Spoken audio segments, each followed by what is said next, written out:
Good morning with morning coffee with Marcaida on a Friday, on a beautiful spring day. Looks like it's going to be here in New York City.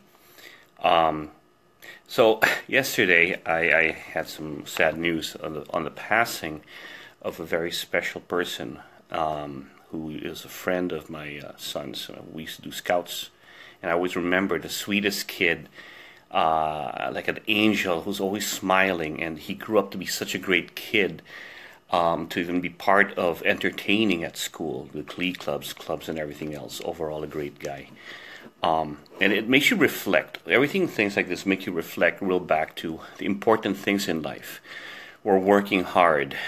We do our everyday grind. And all these things that we do only serve to also add stress, or it pays for the bills and all the work. But who do we do this to or for? And for a lot of us, it's for our family. We say it's for our family, but when you do these things, it takes you away to spend time with them, but it is for them. It's just a fact of life that we have to do these things. But let's not forget why we do these things. There is the thing of unconditional love. If there's one thing, when you close your eyes and you look for the source, that automatically the simple thought of them makes you smile. And that was always my family, my wife, my kids. No matter what's going on, if I just say, stop with all that's going on, close your eyes, what makes you happy? And I remember there would be days when I'd work in a hospital, start teaching, I'm exhausted, I come home in a bad mood, and the minute you see the kids, you forgot about the world. That's so much power. And we don't know where it comes from. It's like instinct.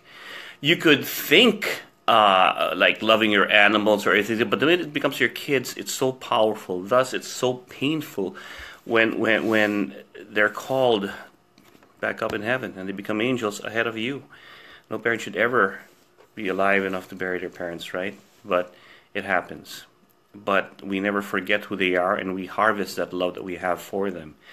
Now going back to this, so to find strength and find some way to make the sense of it all, we're all going to see each other. I believe I'm a man of faith.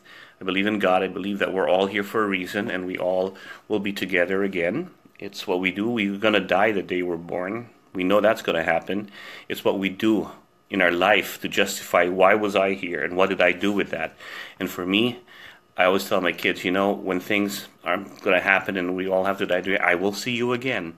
And that's where I gain strength for what I'm doing. But I need to remind myself, because I travel a lot, I'm away from them, and I always try my best to stay in contact with them. When I was younger, when they were younger, we were their world. So parents out there, when you see them so young, you are the world. They'll run to you because you are the world. You are the focus. You're the center for them.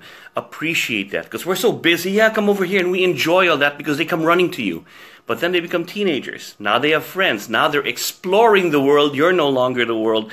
And it's hard. And it's hard to treat them as, the same way when they were young. So I was telling this to my wife, to share the story real quick, is that when I say, I remember when I used to come home and they run to you, Daddy, and you're, oh, what a great feeling. Now you come home and they're busy on their phones, they're busy on their social media, and they go, hey, what's up, Dad? And they come and they're no longer too big to sit on you. I have a 20-year-old who's 6'4", and I miss that. But then my wife told me something really cool. He goes, yeah, but are you enjoying? You always think about the past of how it was. What about enjoying for who they are today? Because now, where we were the center of their world, today they explore the world, and I need to get into them and enjoy the ride. And one time she goes, shut up, Doug. Before we used to tell them, listen all the time. Now, your turn to listen. Listen to them tell their stories. And I sat there and just watched them talking, oh my gosh. They're teenagers who are thinking, and they have smart things to say, and they have interesting things to say, and they tell the world from their eyes. And I go, remember the days when you were a teenager and you saw the whole world differently. And I enjoy that.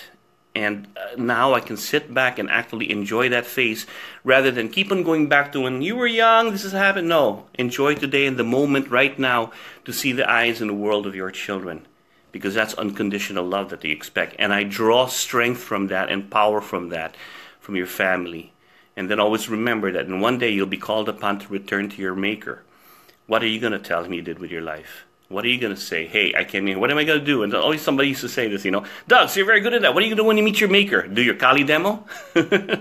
But no, I hope to say that I left behind a good impression on the people I've met, and I left behind a family that loved me and showed me the strength of unconditional love. To your family, my condolences, but thank you for the experience of knowing one of the sweetest kids who always smiled. I'll always remember that time because I was snoring and the whole thing in the Cub Scouts morning. He goes, "Excuse me, could you?" He had to, early morning. He had to get up and go to the bathroom. His dad was passed out, and I walked in. Okay, let's go. Watch. Go ahead. Came back. I was like, "Thank you," because he was scared. But we go in there. But he was so. The next day, he was like, "Thank you for doing that." And I always remember there was a smiley, sweet kid, and that he grew up to be such a great kid and do all and share his passions. To you, Angel. My condolences to the rest of the family. And for the rest of us, find that strength and remember what that unconditional love is and use it and enjoy your world with it. Draw the power from it to use and give purpose to your life. It's not always about us. It's about the energy we grab from them. If they're the importance of what we're doing, don't forget to see the world through their eyes. And hopefully, they'll see you. Take care.